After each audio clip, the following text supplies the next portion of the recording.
The President.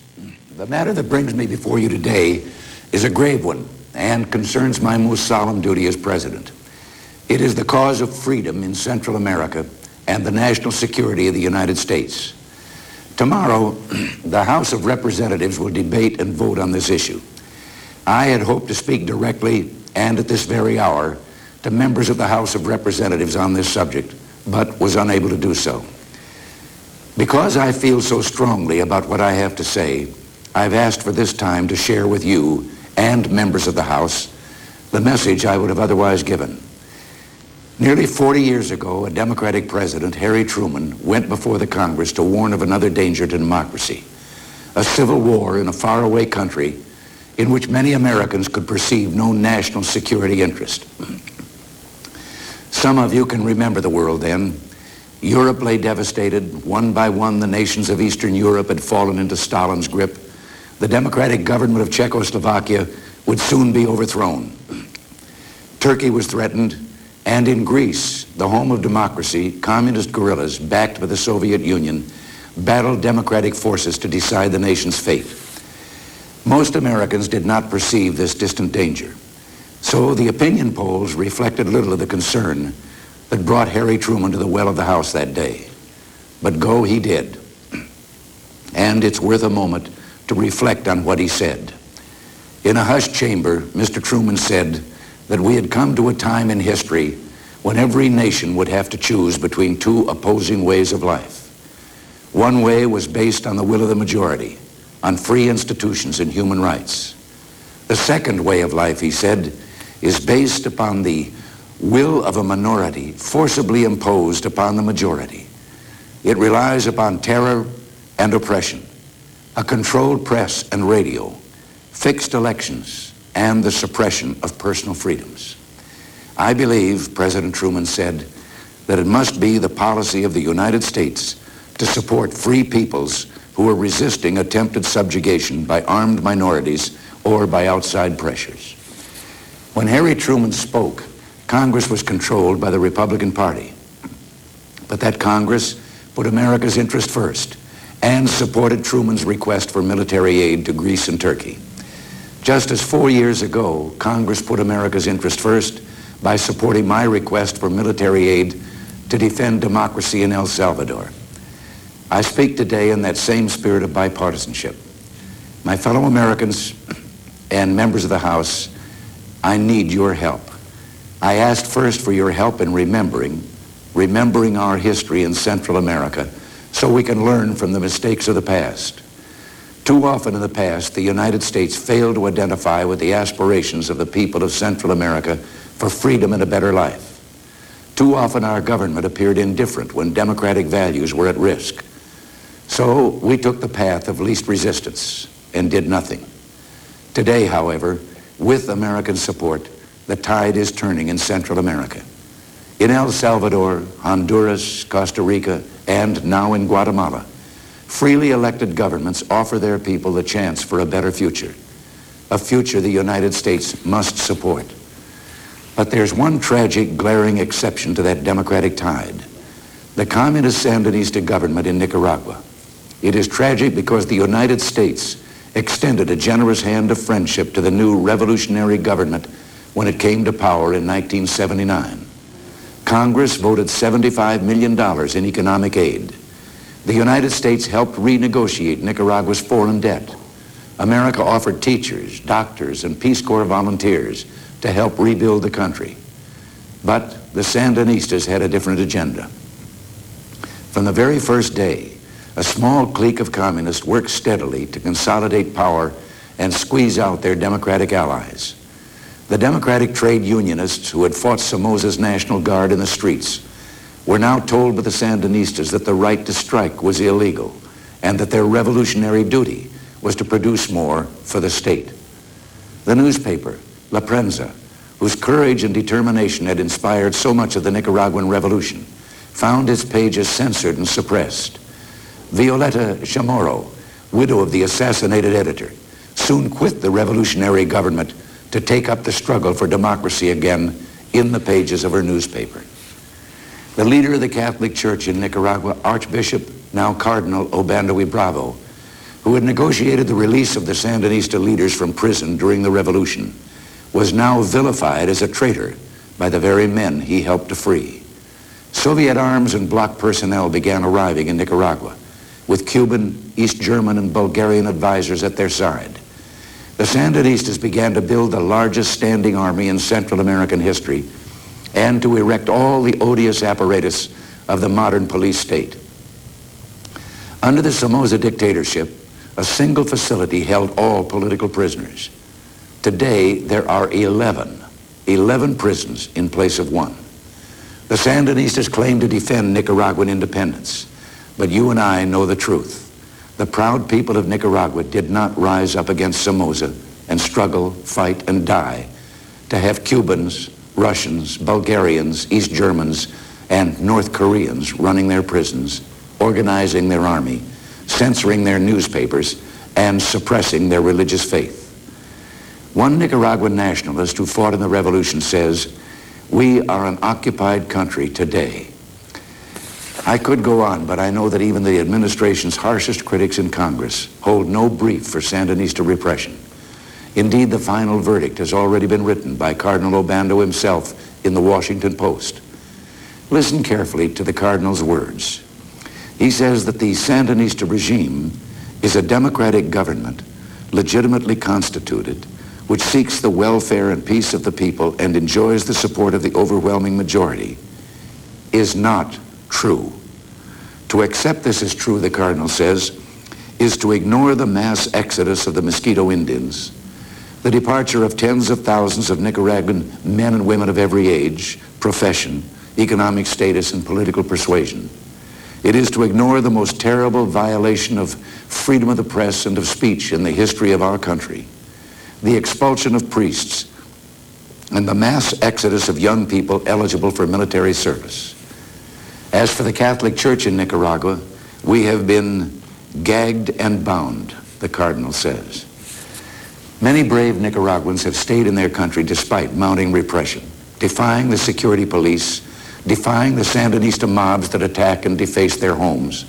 Thousands, peasants, Indians, devout Christians, draftees from the Sandinista army have concluded that they must take up arms again to fight for the freedom they thought they had won in 1979. The young men and women of the democratic resistance fight inside Nicaragua today in grueling mountain and jungle warfare. They confront a Soviet-equipped army trained and led by Cuban officers. They face murderous helicopter gunships without any means of defense. And still they volunteer. And still their numbers grow.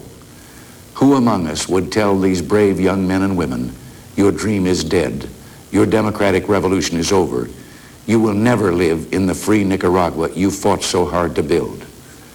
The Sandinistas call these freedom fighters Contras, for counter-revolutionaries.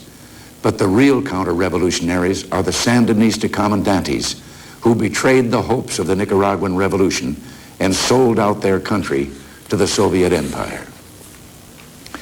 The commandantes even betrayed the memory of the Nicaraguan rebel leader Sandino, whose legacy they falsely claim. For the real Sandino, because he was a genuine nationalist, was opposed to communism. In fact, Sandino broke with the Salvadoran communist leader Fernando Martí over this very issue. The true Nicaraguan nationalists are the leaders of the United Nicaraguan Opposition. Arturo Cruz, jailed by Somoza, a former member of the Sandinista government. Adolfo Calero, who helped organize a strike of businessmen to bring Somoza down.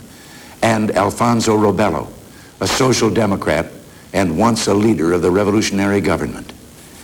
These good men refused to make any accommodation with the Somoza dictatorship. Who among us can doubt their commitment to bring democracy to Nicaragua? So the Nicaraguan people have chosen to fight for their freedom. Now we Americans must also choose. For you and I and every American has a stake in this struggle. Central America is vital to our own national security, and the Soviet Union knows it. The Soviets take the long view, but their strategy is clear: to dominate the strategic sea lanes and vital choke points around the world.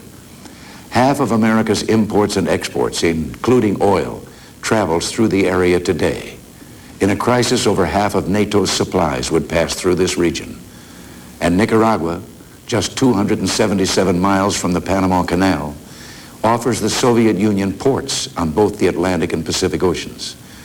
The Soviet Union already uses Cuba as an air and submarine base in the Caribbean. It hopes to turn Nicaragua into the first Soviet base on the mainland of North America. If you doubt it, ask yourself, why have the last 4 Soviet leaders, with a mounting economic crisis at home, already invested over $1 billion and dispatched thousands of Soviet bloc advisors into a tiny country in Central America? I know that no one in Congress wants to see Nicaragua become a Soviet military base.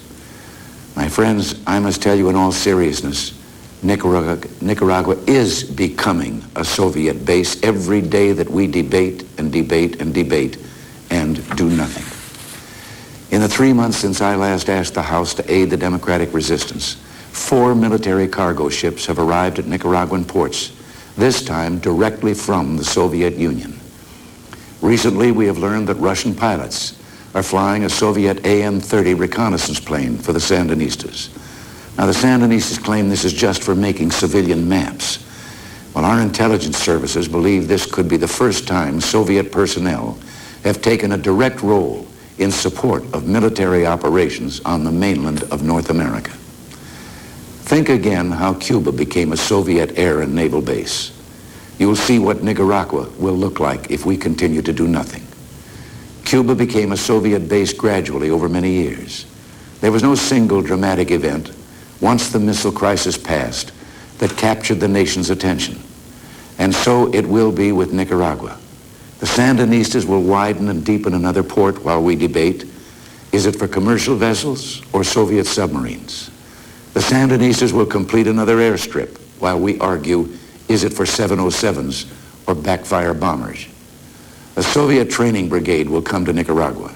Half will leave and half will stay. And we will debate. Are they soldiers or engineers? Eventually, we Americans will have to stop arguing among ourselves. We will have to confront the reality of a Soviet military beachhead inside our defense perimeters about 500 miles from Mexico. A future president and Congress will then face nothing but bad choices, followed by worse choices. My friends, in the House for over 200 years, the security of the United States has depended on the safety of unthreatened borders, north and south. Do we want to be the first elected leaders in U.S. history to put our borders at risk? Some of you may say, well, this is fear-mongering. Such a danger to our security will never come to pass. Well, perhaps it won't. But in making your decisions on my request for aid tomorrow, consider this. What are the consequences for our country if you're wrong? I know some members of Congress who share my concern about Nicaragua have honest questions about my request for aid to the democratic resistance. Let me try to address them. Do the freedom fighters have the support of the Nicaraguan people?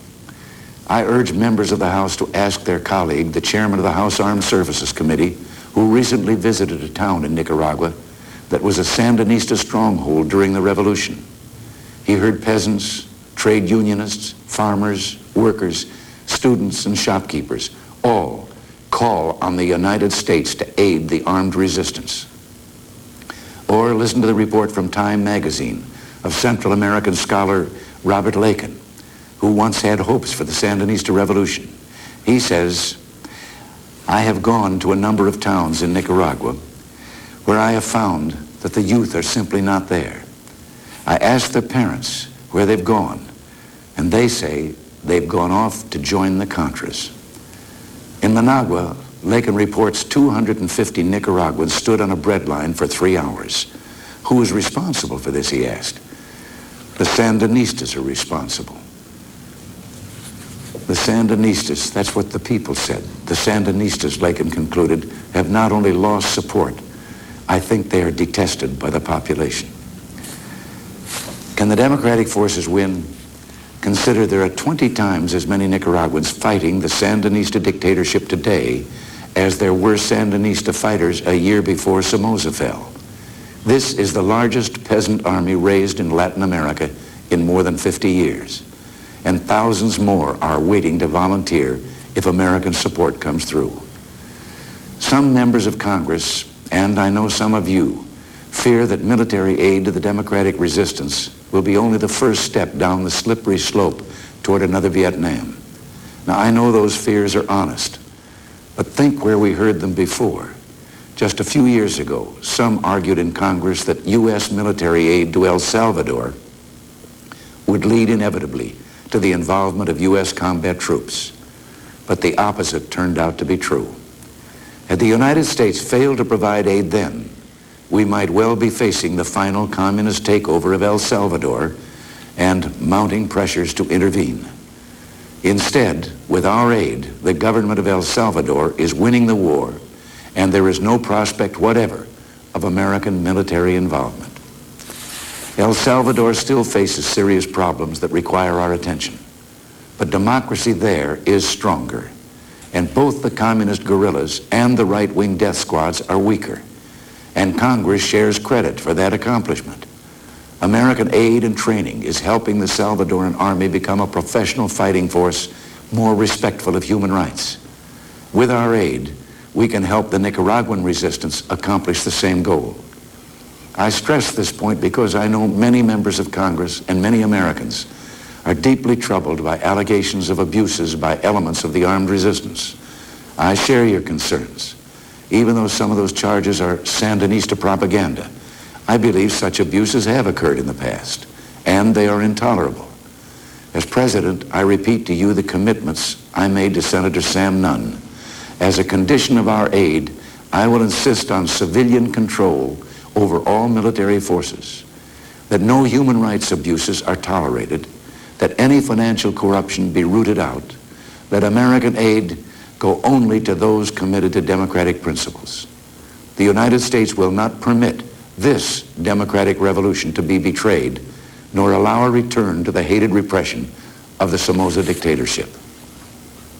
The leadership of the United Nicaraguan Opposition shares these commitments, and I welcome the appointment of a bipartisan congressional commission to help us see that they are carried out. Some ask, what are the goals of our policy toward Nicaragua?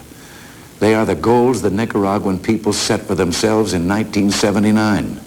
Democracy, a free economy, and national self-determination.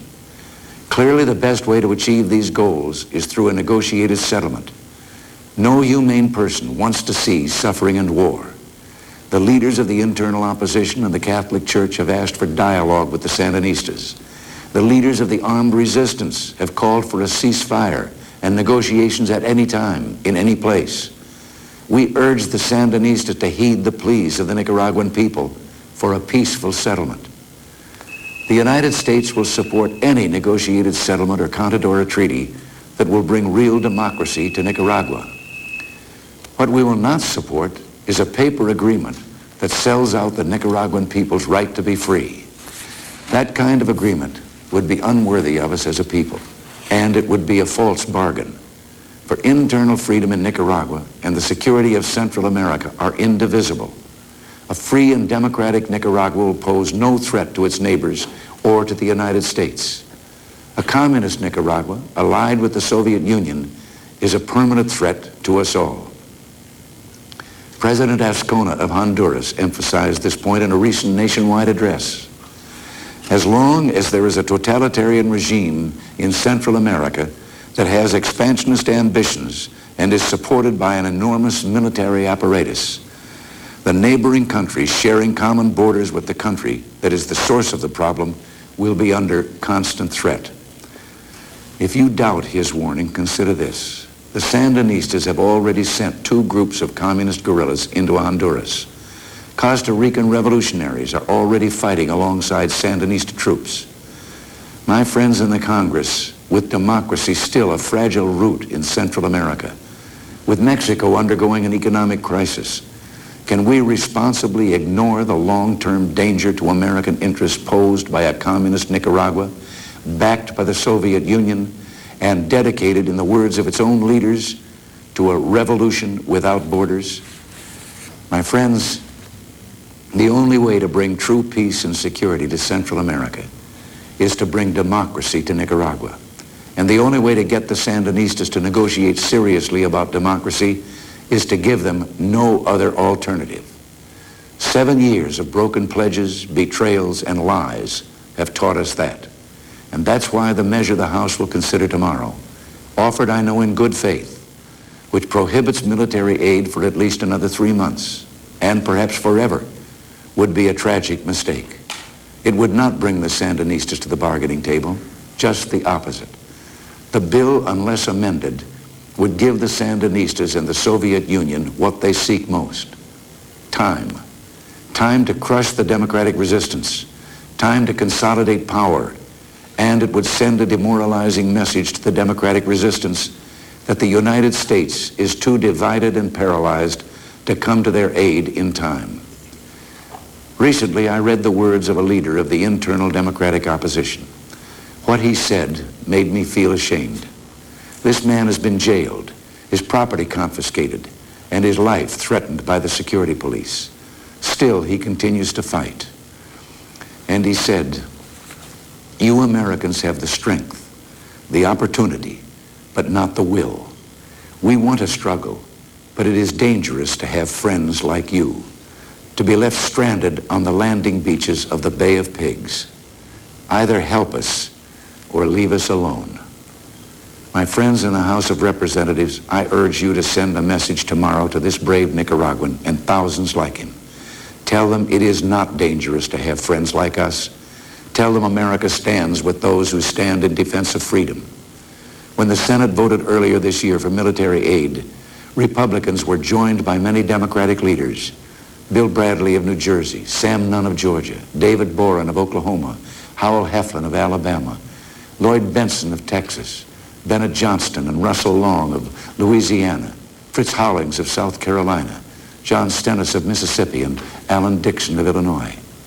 Today, I ask the House for that kind of bipartisan support, for the amendment to be offered tomorrow by Democrats Ike Skelton of Missouri and Richard Ray of Georgia, and Republicans Mickey Edwards of Oklahoma and Rod Chandler of Washington. This bipartisan amendment will provide the freedom fighters with what they need now. With that amendment, you also send another message to Central America. For democracy there faces many enemies: poverty, illiteracy, hunger, and despair. And the United States must also stand with the people of Central America against these enemies of democracy. And that's why, just as Harry Truman followed his request for military aid to Greece and Turkey with the Marshall Plan, I urge Congress to support $300 million in new economic aid to the Central American democracies. The question before the House is not only about the freedom of Nicaragua and the security of the United States, but who we are as a people. President Kennedy wrote on the day of his death that history had called this generation of Americans to be watchmen on the walls of world freedom. A Republican President, Abraham Lincoln, said much the same thing on the way to his inauguration in 1861. Stopping in Philadelphia, Lincoln spoke in Independence Hall, where our Declaration of Independence had been signed. He said far more had been achieved in that hall than just American independence from Britain. Something permanent, something unalterable had happened. He called it hope to the world for all future time. Hope to the world for all future time. In some way, every man, woman, and child in our world is tied to those events at Independence Hall, to the universal claim to dignity, to the belief that all human beings are created equal, that all people have a right to be free. We Americans have not forgotten our revolutionary heritage, but sometimes it takes others to remind us of what we ourselves believe. Recently, I read the words of a Nicaraguan bishop, Pablo Vega, who visited Washington a few weeks ago. Somoza called Pablo Vega the communist bishop. Now the Sandinistas revile him as the Contra bishop. But Pablo Vega is really a humble man of God. "I am saddened," the good bishop said, "that so many North Americans have a vision of democracy that has only to do with materialism. The Sandinistas speak of human rights as if they were talking of the rights of a child, the right to receive from the bountifulness of the state. But even the humblest campesino knows what it means to have the right to act. We are defending, Pablo Vega said, the right of man to be. Well, Reverend Father, we hear you. For we Americans believe with you that even the humblest campesino has the right to be free. My fellow citizens, members of the House, let us not take the path of least resistance in Central America again. Let us keep faith with these brave people struggling for their freedom. Give me your support. And together, let us send this message to the world, that America is still a beacon of hope, still a light unto the nations, a light that casts its glow across the land and our continent, and even back across the centuries, keeping faith with a dream of long ago. Thank you, and God bless you.